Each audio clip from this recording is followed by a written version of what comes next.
owó ọkọ Rashida Jùmọ̀kẹ́ Adégbóyè, bàbá Basira, bàbá Mariam, bàbá Yọ̀mídé, mo kí ọ kú ọdún ni.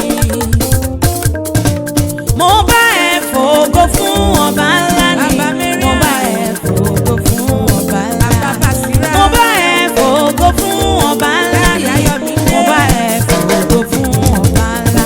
Fọjọ́ ìbí rẹ̀ tó wáyé pẹ̀láyọ̀, mo bá ẹ fògo fún ọba ńlá. A ó máa fògo fún ọba ńlá ni, a ó máa fògo fún ọba ńlá. A ó máa fògo fún ọba ńlá ni, a ó máa fògo fún ọba ńlá.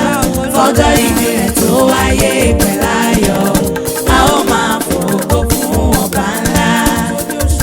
General Lasisi Adéjàre Adégbóyè, jẹ̀ǹbá òrèlé bàbá tó bí ọlọ́mọ gangan. Ìwọ lọmọ wọn lọ́sùn àgbéyè, ọmọ ta o, ẹ̀rí o, omi o, àgbá o, ọmọ ládé kojú àrèmásùn, ọmọ ṣẹ̀ǹgẹ̀ṣẹ̀ ẹlẹ́yẹlé aró, ọmọ aníyì nílé, ọmọ aníyì lájò, ọmọ omi o, omi àmì lògbòlògbò, omi láàrin gbẹrẹ, àárín gbẹrẹgbẹrẹ lọ sóde ọ̀run o, ọmọ Ọ̀ṣun òṣẹ̀ǹgẹ̀ṣẹ̀ olóyè ayùn, àwẹ̀dẹ kó tó wẹ̀ mọ́ o, àpìrọ̀rọ̀ bí ẹni sùn, ìdẹ lọ́wọ́ ìdẹ lẹ́sẹ̀, ládé kojú tó tò lẹ̀kẹ̀ síbàdí, ọmọ àgbéyè, ọmọ tápàyé máa gbóhùn lẹ́nu mi. Bántayọ̀ Pleasure Secrets lónìí máa kí ọ. Aya rẹ̀ Alájà Rashidat Jùmọ̀kẹ́, ó ní ìgbà ọdún kan ni, àṣeyí ṣàmọ́dún lọ́lá Ọlọ́run ọba. Níwò yí àmọ́dún, ìgbà lé rẹ̀ léni, owó lé rẹ̀ léni, ọmọ lé rẹ̀ léni.